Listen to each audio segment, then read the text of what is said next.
Então avante para a nossa revisão? Vamos embora! Preparei para vocês uns slides com os principais pontos que a banca vem cobrando recentemente e automaticamente com grifos específicos exatamente do ponto que ela mudou. E aí eu quero a atenção de vocês, ok? Vamos para o nosso primeiro slide. Vamos fazer uma leitura dele. Olha só. Dos direitos e garantias fundamentais, capítulo 1, dos direitos e deveres individuais coletivos. Artigo 5º. Todos são iguais perante a lei, sem distinção de qualquer natureza, garantindo-se aos brasileiros e aos estrangeiros residentes no país a inviolabilidade do direito à vida, à liberdade, à igualdade, à segurança e à propriedade. Voltou comigo? Todos são iguais perante a lei. Gente, vocês têm que ter muita atenção ao real conceito de igualdade hoje. Você já deve saber, mas nós vamos revisar aqui, que igualdade hoje é a igualdade material. O que é igualdade material? É a igualdade na vida real. Ou seja, não basta a lei tratar todo mundo igual se as pessoas na vida real são diferentes. O conceito de igualdade que nós temos que ter hoje é, quando as pessoas forem iguais, elas serão tratadas de forma igual perante a lei. E quando elas forem diferentes, elas devem ser tratadas de forma diferente, de forma a lei diminuir essa diferença. O nome disso é igualdade material. E é o conceito de igualdade que a Constituição traz. A igualdade da Constituição não é mais aquela igualdade simples na lei, onde você coloca indivíduos em situações financeiras e sociais muito díspares para competir em situações iguais. Isso não existe, isso é injusto. Então a lei pega, por exemplo, mulheres no caso de violência doméstica, a lei pega, por exemplo, situações clássicas do idoso, que se encontra em situações de maior dificuldade, da criança, do consumidor e, diminui a diferença entre eles. Vocês devem guardar a seguinte frase que a banca adora: igualdade é tratar os iguais igualmente e os desiguais desigualmente na exata medida da desigualdade, de forma a diminuir essa desigualdade. Esse é o conceito de igualdade da Constituição. Tudo bem? Revisado? Olha, já ficamos aqui um primeiro ponto, primeiro artigo, já ficou tranquilo para vocês. Vamos seguir com a nossa revisão? Então vamos para o slide novamente. Inciso 1º. Homens e mulheres são iguais em direitos e obrigações nos termos dessa Constituição. Prestem atenção. Homens e mulheres são iguais em direitos e deveres. Vocês estão cansados de saber isso. Só que eu preciso que vocês conjuguem esse inciso para a prova com o conceito de igualdade que eu acabei de falar para vocês. Homens e mulheres são iguais e serão tratados de forma igual quando na vida real eles forem iguais. Por exemplo, existe diferença intelectual entre homens e mulheres? Lógico que não. Então, um concurso, homens e mulheres vão competir na mesma prova. Agora, existem diferenças físicas entre homens e mulheres? Sim. E diferenças sociais? Vivemos em uma sociedade, por exemplo, que tem uma cultura de maior violência do homem sobre a mulher? Sim, vivemos. O contrário é verdade? Mulheres perseguem e aterrorizam homens da nossa sociedade? Isso não é uma regra, isso é uma exceção. Então, olhem a Lei Maria da Penha. É uma lei que protege a mulher, no caso da violência doméstica. E por quê? Neste caso, homens e mulheres não são iguais. Eles são socialmente diferentes. O que eu falei para vocês? A igualdade material vai diminuir essa igualdade, criando uma série de proteções para as mulheres. É um exemplo que vocês têm que atentar em prova. A banca já perguntou da seguinte forma: como homens e mulheres são iguais perante a lei, a Lei Maria da Penha seria inconstitucional, porque ela cria proteções para a mulher que não existem para o homem. Errado, gente, tá errado. Nesse caso, homens e mulheres não são iguais. Fisicamente e socialmente, mulheres estão desprivilegiadas em nossa sociedade. Então a lei vai tratar de forma diferente. Ela só vai tratar igual quando forem iguais, como por exemplo, intelectualmente, para fazer uma prova. Tudo bem? Mais um ponto revisado? Isso é uma pergunta clássica de concurso de TJ, então vocês têm que ter bastante atenção porque a banca já perguntou. Vamos seguir com a nossa revisão? Inciso 4º. É livre a manifestação do pensamento, sendo vedado o anonimato. Ô William, cadê o inciso 3º? Gente, ele não apareceu tanto. Se ele não apareceu tanto nos últimos anos, nos últimos 3 anos, não tem por que a gente revisar aqui. Você deve ler todo o seu edital. Porém, nós vamos revisar aqui aquilo que mais apareceu. O inciso 4º é um clássico, porque ele trata da liberdade de expressão. Ele comenta sobre a liberdade de expressão, mas ele traz uma regra específica. Olha, é livre a manifestação de pensamento. Eu e vocês podemos expressar as nossas opiniões de forma livre. Porém, eu e vocês não podemos nos valer do anonimato para fazer isso. Para e pensa, em nome do anonimato, eu posso, por exemplo, para a internet, descascar uma pessoa, isso é uma expressão daqui de Juiz de Fora, criticar, falar mal da pessoa, descascar uma pessoa e, consequentemente, ela não poder se defender. Está errado. Eu posso acusar um indivíduo como traficante, por exemplo? Posso, mas eu tenho que dar a cara a tapa. Porque se for verdade, o que eu estou fazendo é uma denúncia. Se for mentira, é uma calúnia e ele vai me processar de volta. A Constituição veda o anonimato exatamente para garantir que a liberdade de expressão garanta aquele que é vítima da sua liberdade de expressão que ele possa se defender. Como é que a banca coloca na hora da prova? É livre a manifestação do pensamento, incluindo o anonimato. Errado, não inclui o anonimato não. Tudo bem? Mais um inciso revisado, tenham atenção a isso. 5º, é assegurado o direito de resposta proporcional ao agravo, além da indenização por dano material, por dano moral ou à imagem. O que eu acabei de falar para vocês? Você tem liberdade de expressão? Tem. Só que é necessário que você se utilize de quê? Sempre da apresentação. Você não pode se valer do anonimato.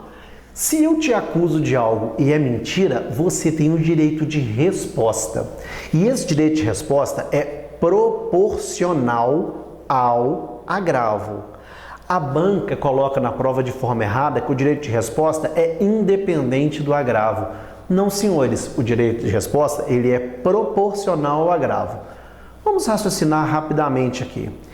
Se eu te ofendo dentro de uma sala de aula, e essa ofensa é um ato absurdo, errado, né? Realmente uma ofensa, eu menti no que eu falei sobre você, e você entra na justiça e pede que eu me retrate, eu vou me retratar dentro de sala de aula. Se eu te ofendo numa rede social igual o Facebook, é correto que eu me retrate não com você, com um juiz em sala, e sim no Facebook, porque o nível da ofensa foi muito maior. Todas as pessoas que leram aquela postagem viram a ofensa. Se eu te ofendo na TV, no Jornal das 8, um pedido de desculpa tem que vir no Jornal das 8. É isso que a Constituição quer dizer com que o direito de resposta seja proporcional ao agravo. Qual que foi a lesão? Foi numa sala de aula? Direito de resposta numa sala de aula. Foi dentro de uma empresa? Direito de resposta numa empresa.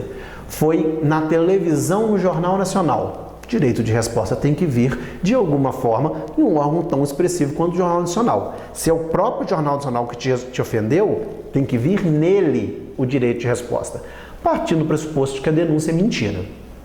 Tudo bem? Tenho essa ideia de proporcionalidade, né? O direito de resposta seja proporcional ao agravo. A banca costuma falar que o direito de resposta é independente do agravo, o que está errado. Não seria o caso. Belezinha? Seguimos, vamos para o nosso slide.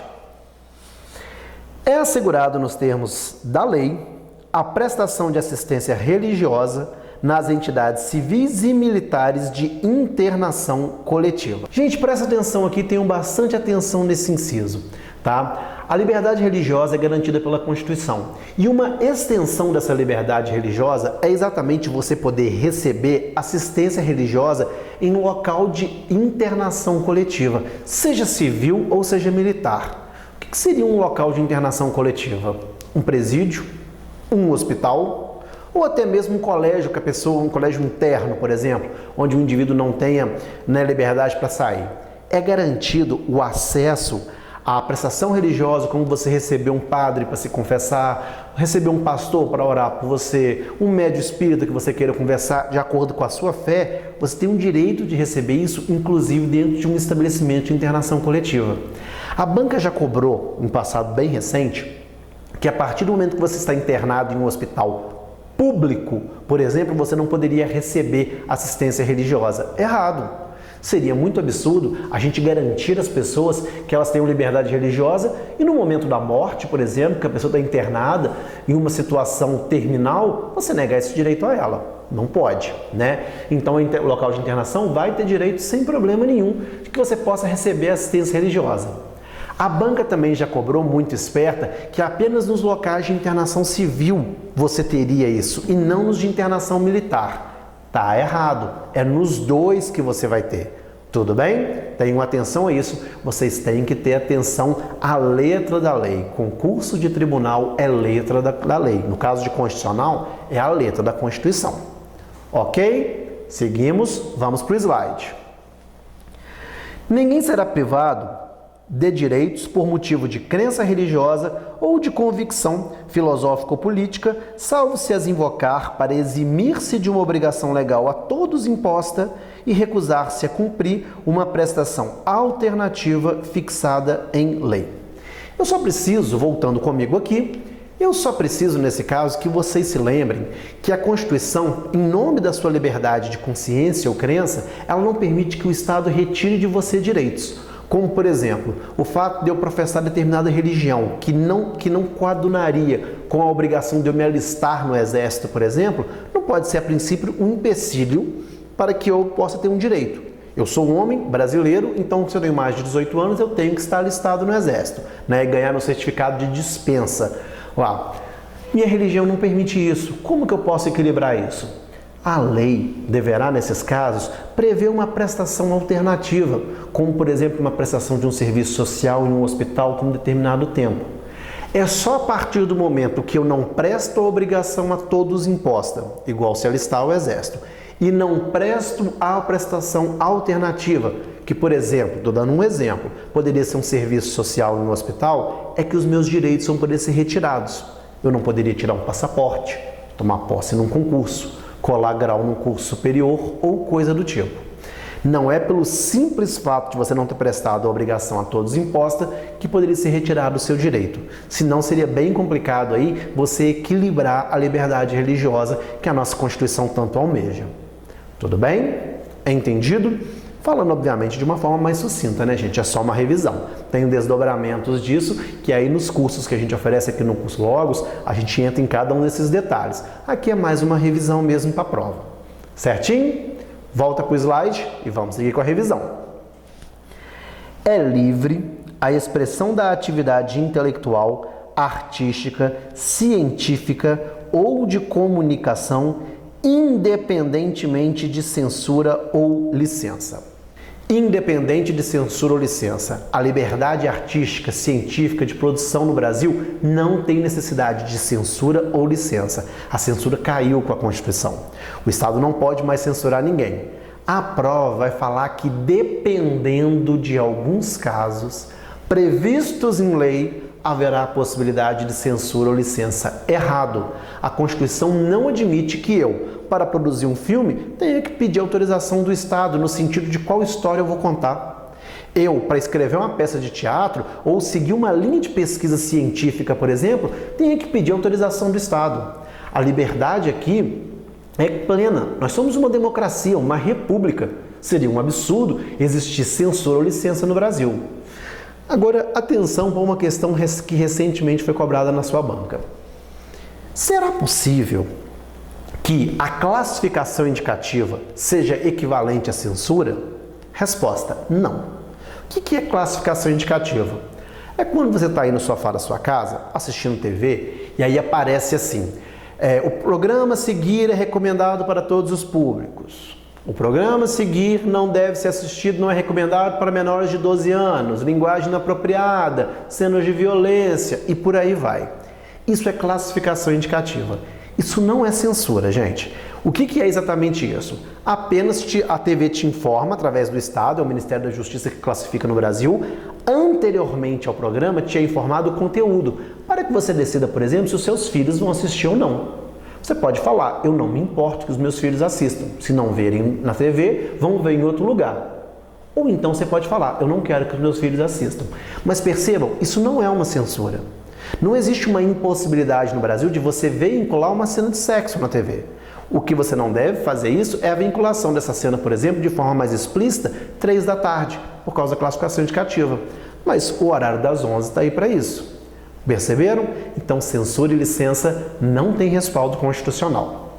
Certinho? Seguimos. A casa é asilo inviolável do indivíduo, ninguém nela podendo penetrar sem o consentimento do morador, salvo em caso de flagrante delito ou de desastre, ou para prestar socorro, ou durante o dia por determinação judicial. A casa é asilo inviolável, proteção constitucional. Esse é um dos incisos do artigo 5º mais cobrado em qualquer banca de concurso. A casa é asilo inviolável. Isso quer dizer que ninguém pode penetrar na sua casa sem a sua autorização.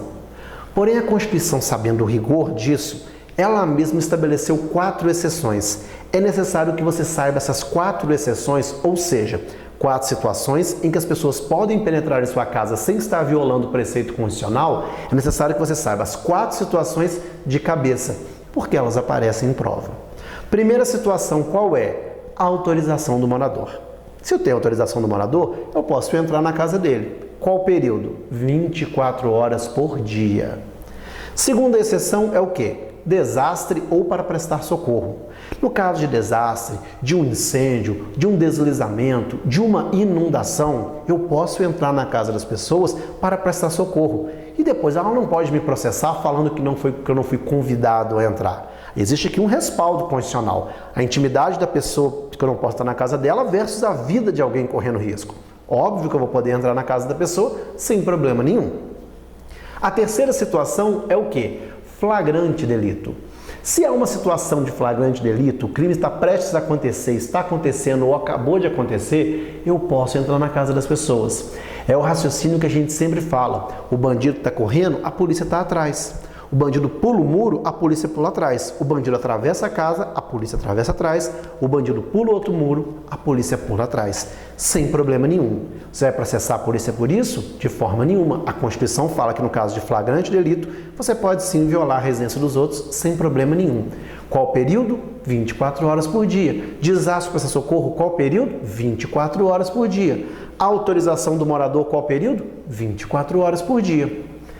Aí vem a quarta exceção, por ordem judicial durante o dia. Um juiz de direito, e apenas um juiz de direito, não é polícia, não é promotor, é um juiz de direito. Ele pode autorizar que alguém entre na casa de outra pessoa, porém será apenas durante o dia. Não é 24 horas por dia, para cumprir um mandado de busca e apreensão, para poder prender alguém ou alguma coisa do tipo. Durante o dia, o Estado pode autorizar. Durante a noite, não. Ô William, mas eu já vi a polícia entrando na casa dos outros 3 da manhã.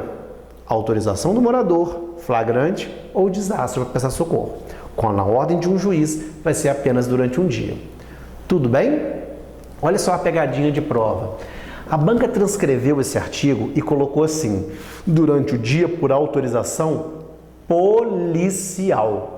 Você memorizou que é judicial, só que na hora da prova você está lendo tão rápido que você lê policial, judicial, fonética parecida, é isso mesmo, e você acabou de errar a questão. Não é autorização policial, é autorização judicial, isso é um juiz de direito. Tudo bem? Vamos seguir com a nossa revisão então, volta para o slide. É inviolável o sigilo de correspondência das comunicações telegráficas, de dados e das comunicações telefônicas, salvo no último caso por ordem judicial, nas hipóteses na forma que a lei estabelecer para fins de investigação criminal ou instrução processual penal. Sigilo de correspondência, de dados, de comunicação telegráfica e de comunicação telefônica é garantido na Constituição. Porém, a própria Constituição faz uma exceção. Ela fala assim, salvo no último caso, por ordem judicial. Que último caso?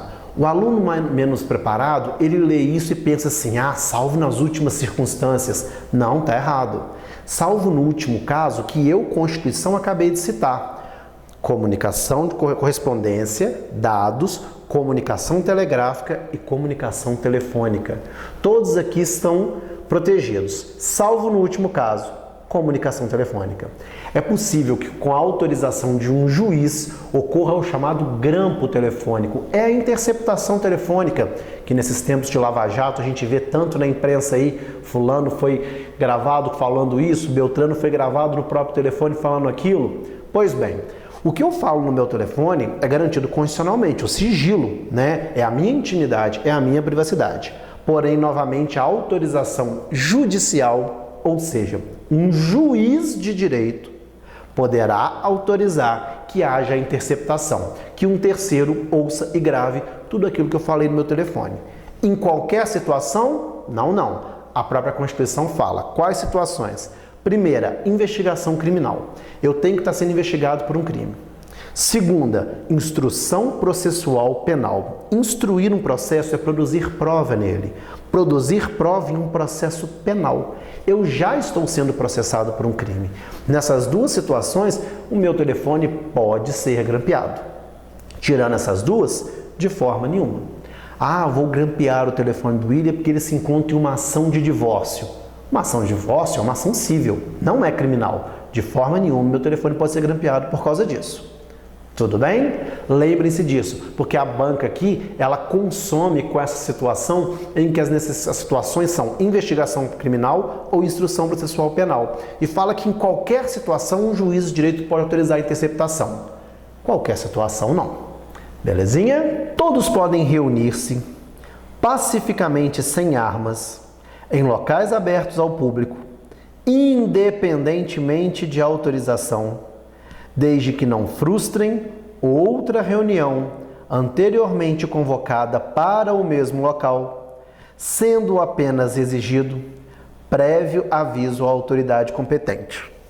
Voltou comigo? Gente, esse inciso é outro que despenca em prova. Muito, porque ele é cheio de informações. E eu vou precisar que você memorize aqui nesse inciso cada uma das informações dele, porque a banca vai te cobrar cada uma delas. O que está sendo previsto aqui? O famoso direito de reunião. E o que é o direito de reunião?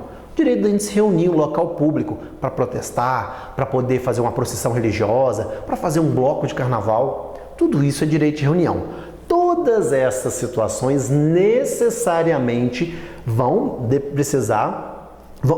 estar amparadas pela Constituição.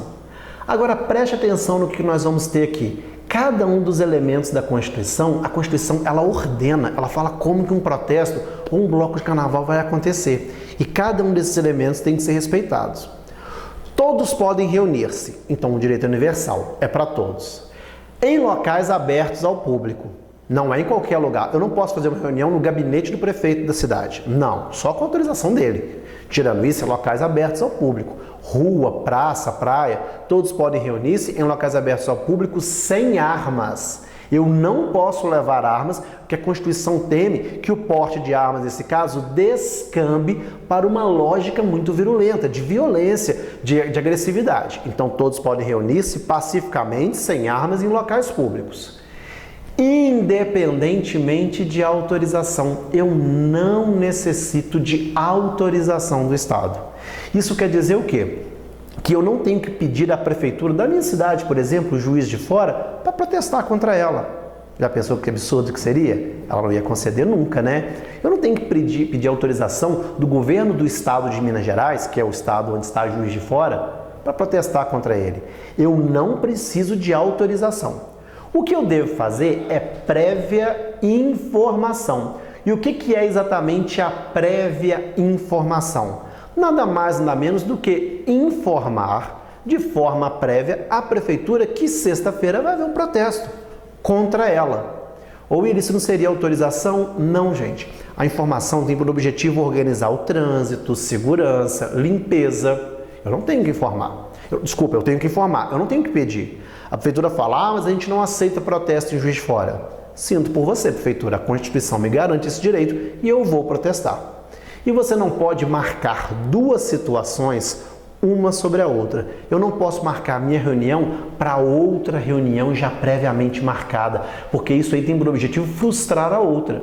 Eu vou marcar a reunião dos professores no dia da reunião dos motoristas de ônibus para a mesma hora e local? Qual é o objetivo disso? Frustrar a outra, né? Então, se já tem uma reunião marcada e ela não coaduna com a minha, eu não posso marcar para ela. Cada um desses elementos está previsto em lei e cada um desses elementos deve ter sua atenção, porque a banca vai consumir com eles na prova. E está faltando algum deles, o direito de reunião, se for exercido em discordância com algum deles, vai estar errado. Tudo bem? É plena liberdade de associação para fins lícitos, vedada a de caráter paramilitar. Voltou comigo. Isso aqui é muito tranquilo. Todos nós podemos associar uma associação de bairro, uma associação de um sindicato, uma associação de professores, por exemplo. Porém, gente, toda associação tem que ter um fim lícito. Vocês sabem que uma associação que tem um fim ilícito, essa associação é uma associação criminosa, é uma associação para o crime, não pode. Mas eu queria a atenção de vocês, a Constituição fala assim, ó, a associação tem que ter fim lícito e vedado o de caráter paramilitar. A associação de caráter paramilitar não pode nunca.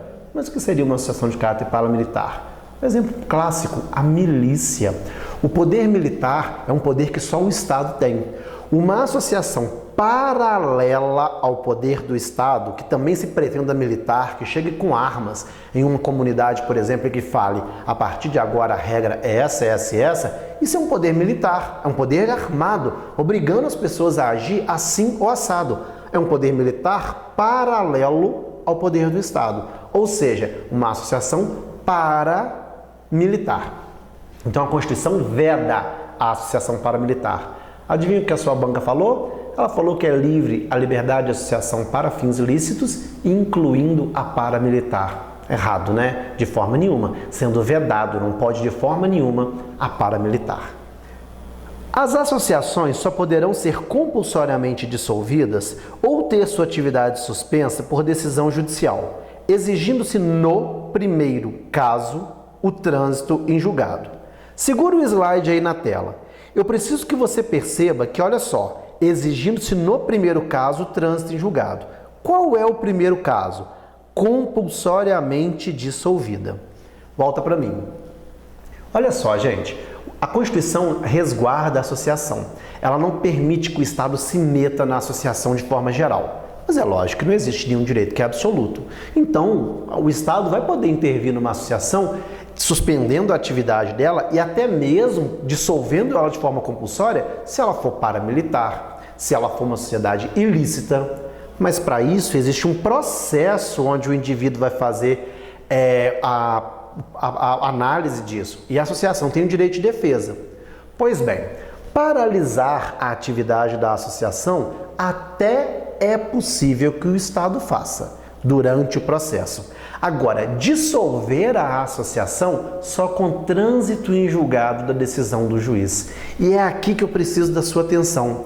A Constituição, volta para o slide comigo, dá uma olhadinha, volta para o slide. Ela traz duas situações. Ela fala: a associação só pode ser compulsoriamente dissolvida ou ter atividade suspensa. Primeira situação, compulsoriamente dissolvida. Segunda situação, atividade suspensa por decisão judicial, exigindo-se no primeiro caso. Qual é o primeiro caso? A dissolução compulsória, o compulsoriamente dissolvida. Adivinha o que a banca vai falar? Exigindo-se no segundo caso, que é a atividade suspensa. Está errado. A vedação para o trânsito, para a ação sem trânsito em julgado, ou seja, a necessidade do trânsito em julgado, é apenas para o compulsoriamente dissolvida. Pode voltar comigo. Perceberam? Aqui não é apenas uma questão de memorização do direito, é uma jogada que a banca fez com relação à ordem do que pode e o que não pode fazer. E você não vai cair nessa mais, agora que você já viu essa revisão, esse toque aqui com a gente. No caso de iminente perigo público, a autoridade competente poderá usar de propriedade particular assegurada ao proprietário indenização ulterior se houver o dano. Segura o slide na tela, por favor. Olha só. Iminente perigo público, indenização ulterior se houver dano. Gente, ulterior é posterior. Só vai haver indenização se houver dano aqui no caso de requisição. Volta comigo. Qual é o instituto que está sendo previsto aqui? É a chamada requisição administrativa. Os agentes competentes do Estado podem requisitar bens do particular no caso de iminente perigo público. Você já viu isso? Você já viu num filme, num seriado, o camaradinha tirar o distintivo, mostrar pro motorista e falar: polícia, eu preciso do teu carro. Uma situação de risco, de urgência. Isso pode no Brasil? Pode. O nome disso é requisição administrativa. Então o policial pegou o seu carro para perseguir um outro carro onde alguém foi jogado dentro dele, gritando por socorro, por exemplo. Então uma situação de risco. Pois bem, 2 dias depois chega notícia para você ir na delegacia buscar o seu carro. Seu carro está tinindo, o policial dirigia igual o MacGyver, não encostou o seu carro em lugar nenhum. Cabe indenização? Não. O que a Constituição fala? Que a indenização, no caso de requisição administrativa, se dá de forma ulterior, de forma posterior. Ela não vai ser antes da requisição. Óbvio que não, são situações de urgência. Ulterior, posterior. Se houver dano, bateu com o teu carro, o Estado te indeniza. Não, William, não bateu não, o carro está do jeito que eu entreguei. Não haverá indenização. Tudo bem? Então atenção a isso, porque a prova gosta de falar, primeiro, que a indenização seria anterior, porque foneticamente a palavra anterior é parecida com ulterior, isso se confunde, nunca que seria anterior. O policial te para, polícia, precisa do seu carro. Ah, então deixa 5 mil de calção. Lógico que não, isso aí é ilógico, né? Então a indenização é ulterior, se houver dano. A banca consome com esse se houver dano, a questão fica errada. Porque não é apenas porque pegou o seu carro, ou que requisitou seu celular, ou que requisitou a sua casa para prender um bandido que estava na casa vizinha. Não é por causa disso que você vai ser indenizado. Só vai ser indenizado se isso acontecer, mas houver dano. Tudo bem?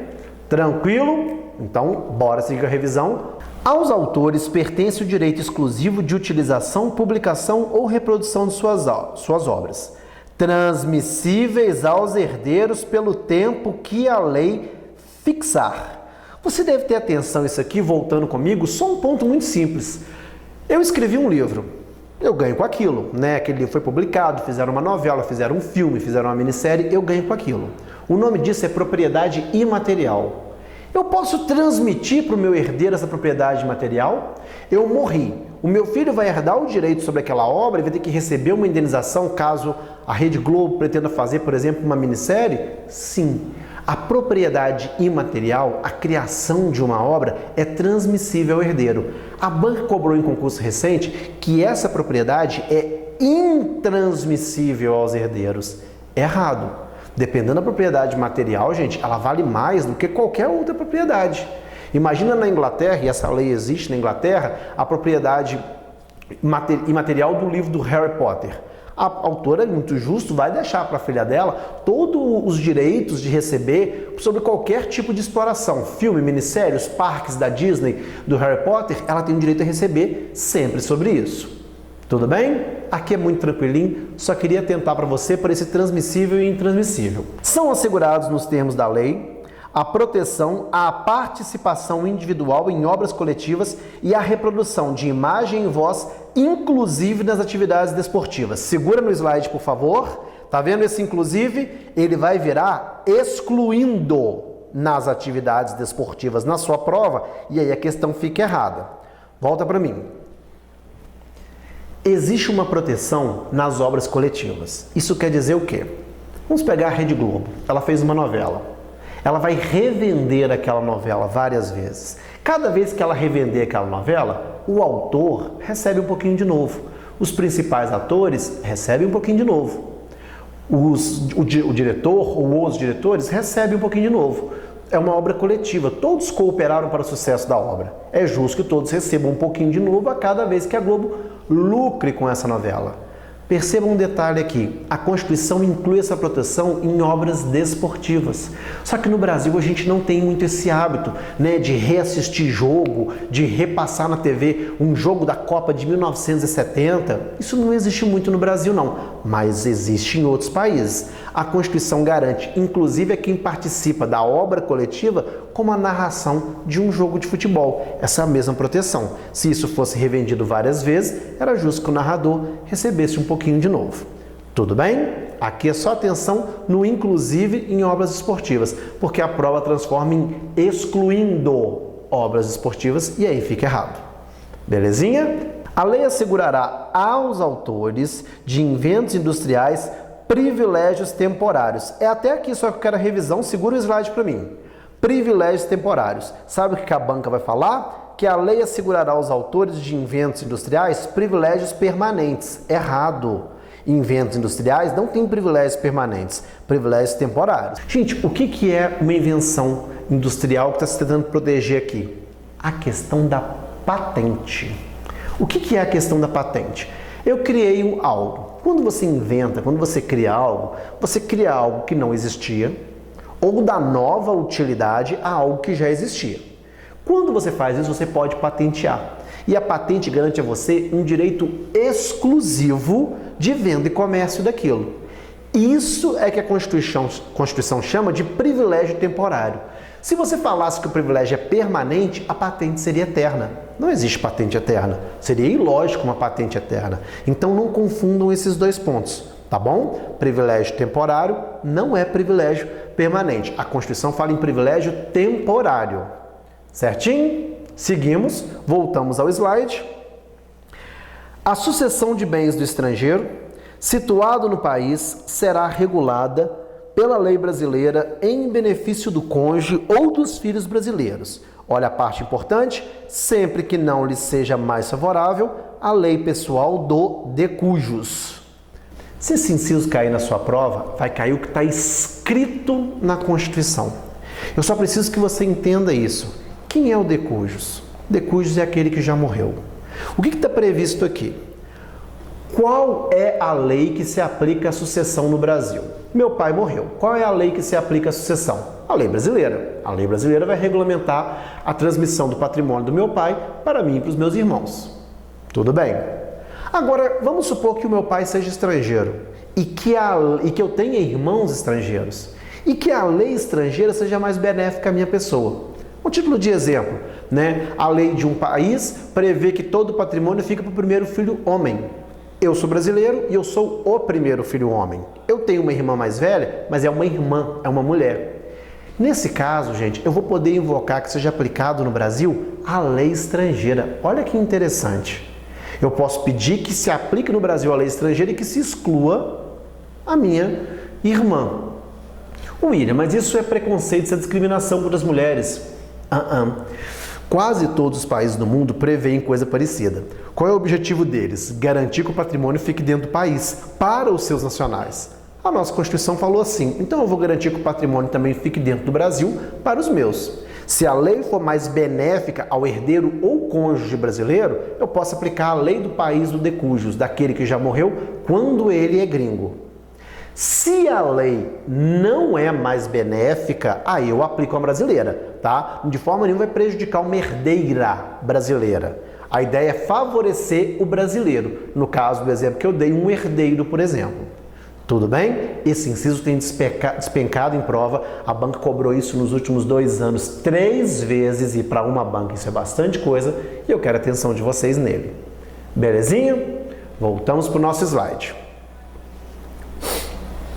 Todos têm o direito de receber dos órgãos públicos informação de seu interesse particular ou de interesse coletivo ou geral, que serão prestados no prazo da lei sob pena de responsabilidade, ressalvado aqueles cujo sigilo seja imprescindível à segurança da sociedade e do Estado. Você tem que saber aqui 2 coisas. Primeiro, como é que se chama esse direito?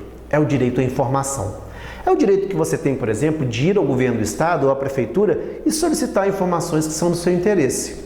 Justo, sem problema nenhum. Agora, a segunda questão que você tem que atentar é o seguinte: o Estado tem que te prestar 100% das informações? Resposta: não. 100% das informações? Não. O que o Estado precisa te prestar é todas as informações que não coloquem em risco no próprio texto da Constituição. Ele fala pra gente o quê? Imprescindível à segurança do Estado ou da sociedade. O Estado não é obrigado a te prestar, por exemplo, a informação do itinerário do presidente da República. Isso é uma questão de segurança pública. Ele não é obrigado a te prestar informação sobre questões militares sigilosas, por exemplo. É uma questão de segurança do Estado. Perceba você comigo aqui, o direito à informação, ele é muito amplo, mas ele não abarca 100% das informações. A prova vai falar que, à luz do princípio da democracia, o princípio democrático, você tem direito a 100% das informações. E não tem, não. 100% das informações estaria errado. Tudo bem? Vamos seguir aqui, vamos para o nosso próximo inciso.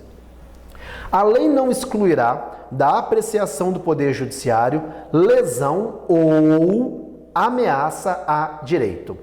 Volta comigo. Eu quero que vocês saibam o nome desse inciso. O nome do princípio previsto nesse inciso.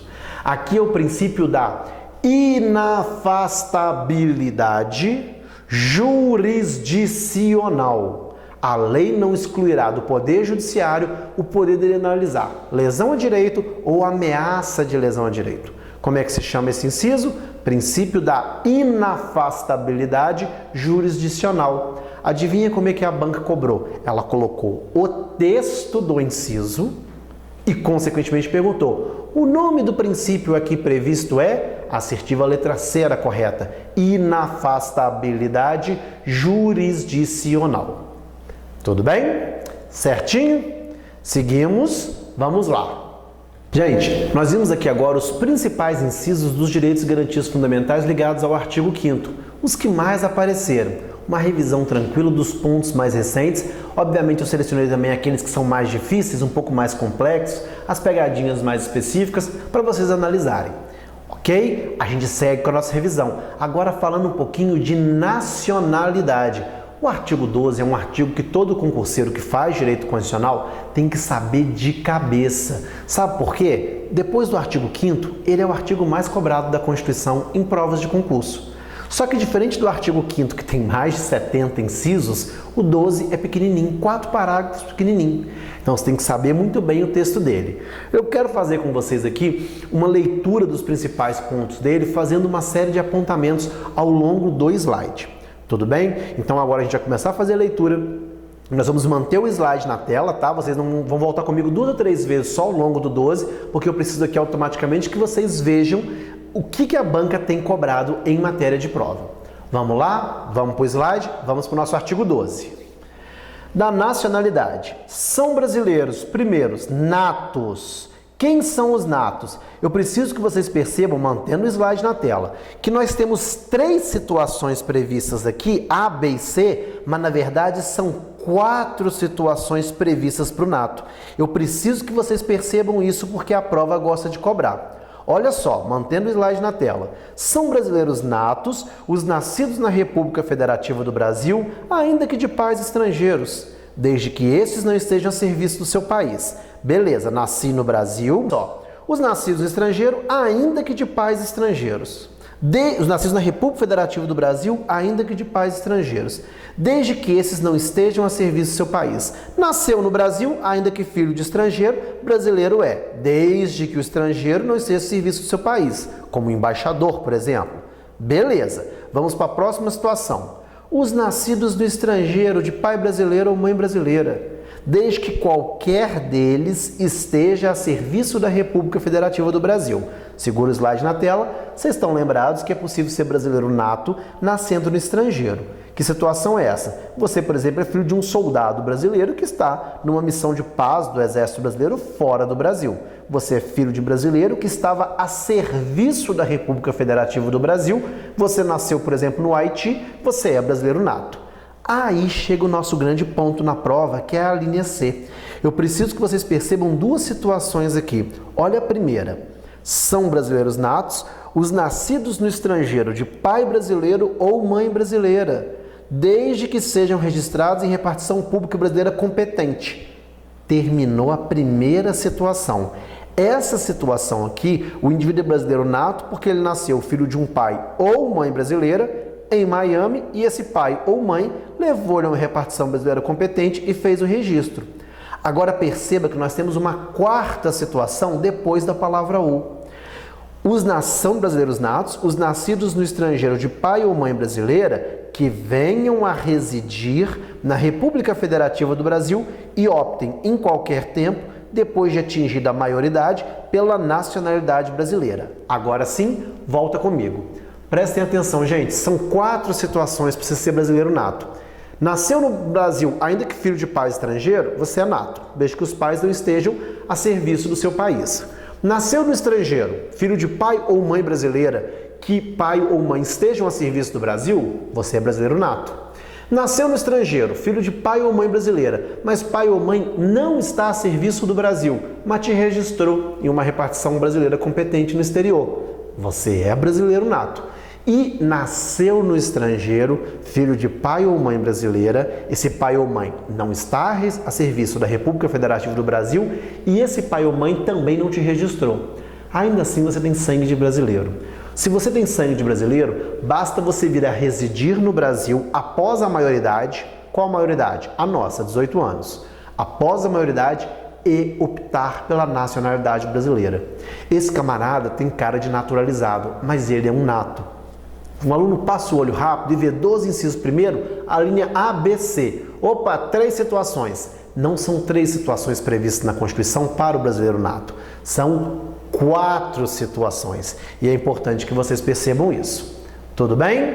Belezinha? Seguimos com a nossa revisão, pontos importantes com relação ao brasileiro nato e naturalizado. Vamos lá. Naturalizados, vamos para o slide.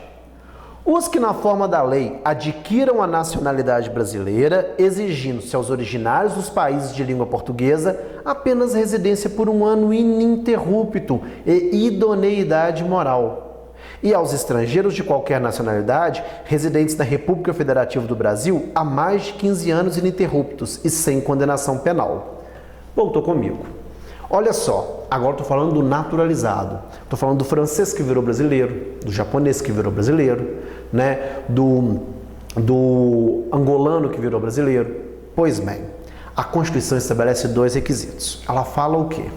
Se você vem de um país que fala a língua portuguesa, Portugal, Angola, Timor-Leste, entre outros mundo afora, se você vem de um país que fala a língua portuguesa, a Constituição vai exigir de você 2 coisas. Primeiro, residência ininterrupta no Brasil por 1 ano.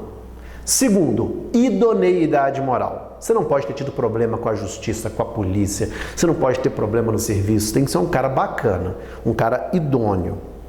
Se você vem de um país que fala a língua portuguesa e se vale dessas 2 situações, residência de 1 ano ininterrupta e idoneidade moral, você pode adquirir aí a naturalização brasileira. Agora, a segunda situação é para você que vem de um país que não fala português. Não interessa se é uma língua muito diferente, igual o árabe, ou uma língua bem parecida, igual o espanhol. Não interessa. Se você vem de um país que não fala português, neste caso, você precisa atender outros 2 requisitos. Quais são? Primeiro, 15 anos de residência ininterrupta. Para quem fala português, para quem vem de país que fala português, é 1 ano. Para quem vem de um país que não fala português, são 15 anos de residência ininterrupta. A Constituição, percebam, ela mete a mão no prazo. Mas aí ela alivia no outro requisito. Ela fala o quê? Não condenação penal. Não dá para imaginar que durante 15 anos o indivíduo não vai se envolver em um único probleminha. Difícil, né? Então, beleza, ele até pode. O que ele não pode é ter uma condenação penal. Então, segundo a Constituição, para você se naturalizar brasileiro, ela olha para você e fala: você vem de um país que fala língua portuguesa? Sim. Então, Constituição, exijo de você residência ininterrupta por 1 ano e idoneidade moral. Você vem de um país que fala língua portuguesa? Não. Então, a Constituição exige de você 15 anos de residência ininterrupta e não condenação penal. Perceberam?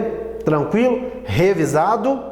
Aos portugueses com residência permanente no país, se houver reciprocidade em favor dos brasileiros, serão atribuídos os direitos inerentes ao brasileiro, salvo nos casos previstos nessa Constituição. Gente, a banca recentemente colocou esse inciso e perguntou: a figura prevista no inciso é a figura do...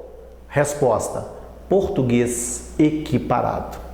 O que está escrito aqui? Está escrito o seguinte: existe um acordo entre Brasil e Portugal. Todos os direitos garantidos a brasileiros residentes em Portugal serão garantidos a portugueses residentes no Brasil. Repetindo, todos os direitos garantidos a brasileiros residentes em Portugal serão garantidos a portugueses residentes no Brasil. Esse português residente no Brasil, que está previsto no parágrafo 1º, é chamado de português equiparado. Equiparado a quê? A um brasileiro naturalizado. Perceberam? Então, é necessário que ao ler esse parágrafo, você perceba o que está escrito aqui e qual o nome do instituto que está previsto aqui. O Instituto do Português Equiparado. Tudo bem? Tranquilo?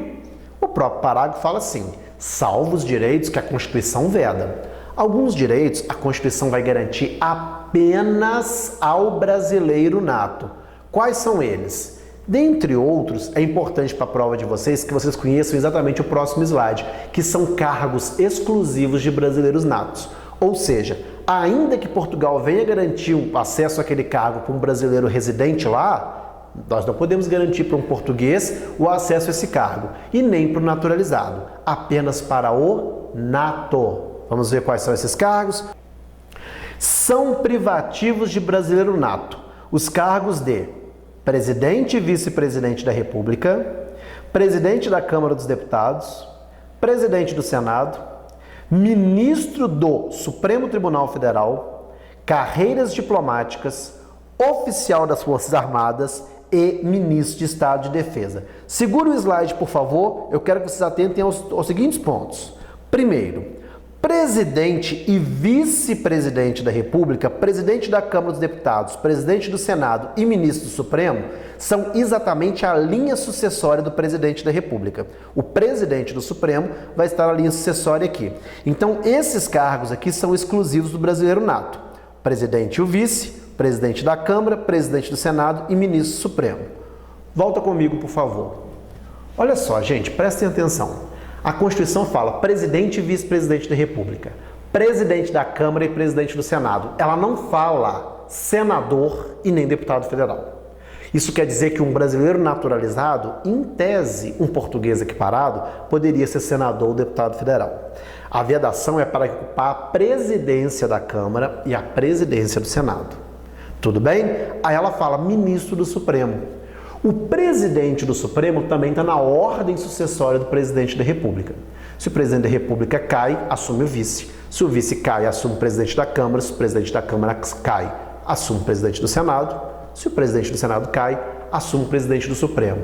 Mas prestem atenção, a Constituição não falou presidente do Supremo, ela falou ministro do Supremo. Por quê? A Constituição é muito sábia.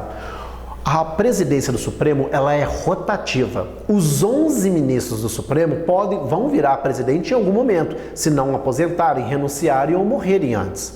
O próximo presidente do Supremo é o presidente mais antigo, que é o ministro do Supremo mais antigo que ainda não foi presidente do Supremo. Percebam esse detalhe, porque esse detalhe é muito importante. A presidência da Câmara e a presidência do Senado são exclusivos de brasileiros natos. Já os 11 cargos de ministro do Supremo vão também ser exclusivos, não é apenas a presidência do Supremo. Tudo bem? Volta no slide. Aí terminamos falando de carreiras diplomáticas, oficiais de Forças Armadas e ministro de Estado de Defesa. Carreira diplomática está ligado ao sigilo dos interesses do país. Diplomatas, embaixadores, cônsules têm que ser brasileiros natos porque eles lidam com sigilos dos interesses políticos estrangeiros da República Brasileira. Eu quero a atenção de vocês ao cargo de oficial das Forças Armadas. O cargo de oficial das Forças Armadas também é exclusivo de brasileiro nato. Mas perceba, é patente de oficial para cima. A banca recentemente falou que o brasileiro naturalizado não poderia ser um soldado militar, por exemplo. Errado. Soldado não é patente de oficial. Soldado ele poderia. Ele não poderia ser um general, por exemplo, que já é uma patente de oficial. Então é patente de oficial para cima. Vocês não têm que saber ordem de patente e nem qual patente é oficial ou não é. Você precisa apenas saber que todas as patentes de oficial das Forças Armadas Brasileiras só podem ser ocupadas, aquele cargo de oficial só pode ser ocupado por um brasileiro nato. E para fechar, a Constituição fala em ministro de Estado de Defesa. É o ministro da Segurança Externa, é o ministro que comanda as 3 Forças Armadas. Atenção e cuidado aqui. A prova recentemente cobrou o quê? Ministro da Justiça. O ministro da Justiça, gente, não está escrito aqui na Constituição nesse artigo. Então, é possível que nós tenhamos um ministro da Justiça, por exemplo, naturalizado? Nós tivemos um ministro da Economia recente no Brasil, o Guido Mantega, do PT. O Guido, ele é italiano. Ele veio para o Brasil com 4 anos de idade e se naturalizou. Não tem problema nenhum. A Constituição não fala que os ministros precisam ser natos. Ela falou de o ministro de Estado da Defesa. Esse tem que ser nato. Agora, Justiça, Saúde, Educação, Fazenda, que é o Ministério da Economia, sem problema nenhum, ele poderia ser um naturalizado. Tudo bem? Entendido? Olha, fizemos uma análise aqui detalhada de cada um desses pontos de naturalização que mais apareceram em prova, no caso da sua banca, nos elementos mais recentes, nos concursos mais recentes, né? Para a gente finalizar, eu gostaria de fazer uma análise com você do artigo 92, que aparece bastante em prova, que apareceu bastante recentemente, e eu preciso que você faça uma interpretação específica dele. Tudo bem? Vamos para o slide? Vamos lá. Do Poder Judiciário. Olha só, aqui eu nem deixei grifo para vocês, porque aqui é apenas uma análise da estrutura do artigo. O artigo 92 fala o que pra gente? Vamos ler o slide. São órgãos do Poder Judiciário o Supremo Tribunal Federal, o Conselho Nacional de Justiça, o Superior Tribunal de Justiça, o Tribunal Superior do Trabalho, os Tribunais Regionais Federais e Juízes Federais, os Tribunais e Juízes do Trabalho, os Tribunais e Juízes Eleitorais, os Tribunais e Juízes Militares e os Tribunais e Juízes dos Estados e do Distrito Federal e Territórios. Pergunta de prova. O rol previsto no artigo 92 é um rol taxativo ou exemplificativo? Ou seja, aquilo ali são apenas exemplos de órgãos do Poder Judiciário ou os órgãos do Poder Judiciário estão previstos no 92? Isso seria um rol taxativo. Resposta: rol taxativo. Só é órgão do Poder Judiciário o que está previsto no artigo 92. Sabe o que a sua banca cobrou recentemente? A Polícia Federal é um órgão do Poder Judiciário. Está escrito Polícia Federal no 92? Não. Então não é órgão do Poder Judiciário. Já perguntaram recentemente também. O Ministério da Justiça é um órgão híbrido ligado ao Executivo e ao Judiciário. Está escrito Ministério da Justiça no 92? Não. Então o Ministério da Justiça não é órgão do Poder Judiciário. Só é órgão do Poder Judiciário o que está previsto dentro do 92. Tudo bem? Segunda questão que eles perguntaram e eu quero a atenção de vocês. O artigo fala, por exemplo, que tribunais e juízes do trabalho, tribunais e juízes estaduais, entre outros, seriam órgãos. Aí você me fala assim, William, juiz é um órgão do Poder Judiciário? É meio esquisito, gente. A doutrina entende que o que a Constituição quis dizer era juízo e não juiz. Mas está escrito na Constituição o quê? Juiz. Então, se aparecer na prova, por exemplo, que João, magistrado do Tribunal de Justiça, é um órgão do Poder Judiciário, um juiz é um órgão do Poder Judiciário, você vai marcar como correto, por mais estranho que seja. E adivinhe, apareceu ano passado 3 vezes, tá? Então, juízes são órgãos do Poder Judiciário. Tecnicamente, o mais correto seria juízo, mas foi redigido na Constituição dessa forma e a gente não está aqui para brigar com a Constituição. Ok? Voltem para mim para o slide para a gente fechar a nossa revisão. O Supremo Tribunal Federal, o Conselho Nacional de Justiça e os Tribunais Superiores têm sede na capital federal. O Supremo Tribunal Federal e os Tribunais Superiores têm jurisdição em todo o território nacional. O que me interessa aqui é o parágrafo 1º. Volta comigo. O Supremo Tribunal Federal, o Conselho Nacional de Justiça e os Tribunais Superiores, quais são os Tribunais Superiores? Tribunal Superior do Trabalho, segundo, Superior Tribunal Militar, terceiro, Tribunal Superior Eleitoral, quarto, Superior Tribunal de Justiça. São 4. Então, o Supremo Tribunal Federal, o Conselho Nacional de Justiça, mais o Tribunal Superior do Trabalho, o Superior Tribunal Militar, o Tribunal Superior Eleitoral e o Superior Tribunal de Justiça, esses 4 têm sede em Brasília. O que a prova cobrou ano passado 2 vezes? Os tribunais superiores no Brasil, o Supremo Tribunal e o Conselho Nacional de Justiça, tem sede em Brasília e poderão ser alterados suas sedes para São Paulo através de uma lei complementar. Nunca, né, gente? Se a previsão é constitucional, a alteração disso precisa de quê? De uma emenda à Constituição. Nunca que seria uma lei complementar. Então, se a Constituição prevê que determinado órgão vai estar em determinado lugar no Brasil, a alteração disso necessariamente demanda de uma emenda constitucional. Tudo bem? Bem, pessoal, eu fiz aqui com vocês uma revisão rápida das principais questões que eu encontrei dos últimos 3 anos para a banca aí do nosso concurso de tribunal que está aí, que chegou, né, que está pronto para a gente. Obviamente existiam questões que eram muito fáceis, não tinham muita discussão, então eu não entrei no mérito. Até porque o objetivo aqui nosso, meu e do curso Logos, é te dar aí mais uma mãozinha, uma colher de chá final nessa preparação. Se você tiver curtido e aproveitado, eu tenho certeza que você curtiu e aproveitou, intensifique os seus estudos agora. Agora é a hora de você não perder tempo, tá? Intensifique os estudos conhecendo a banca, fazendo questões. Aqui no curso Logos nós preparamos um curso de questões, todas essas questões mais recentes e outras que estão preparadas aí, né, dentro da sua banca para esse tribunal agora que nós vamos fazer a prova. Estamos com um curso de questões onde eu comento todas essas questões, letra por letra, fazendo uma revisão de todo o apanhado de constitucional de acordo com o que a banca cobrou mais recentemente, tá? O nosso objetivo aqui é estar junto com você, é estar junto com os nossos alunos. O Logos tem aí quase 20 anos de história e nesses 20 anos a gente fica junto com os nossos alunos até a aprovação. E aqui é mais um exemplo disso. Esse concurso do TJ era bem aguardado, chegou e agora a gente vai junto com você. Tudo bem?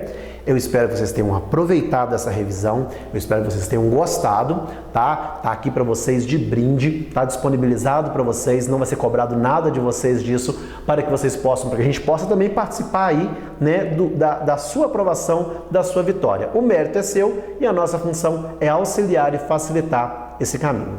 Tudo bem? Muito obrigado pela atenção de vocês. Se vocês gostaram aí, procurem, olhem mais material, a gente tem mais coisa bacana aí, a gente segue junto, eu estou torcendo por vocês e quando vocês passarem, me chamem para o churrasco da posse que eu vou. Chama mesmo, pode chamar que eu vou aí para a sua cidade comemorar com você. Muito obrigado pela atenção de todos e até a próxima aula. Até mais.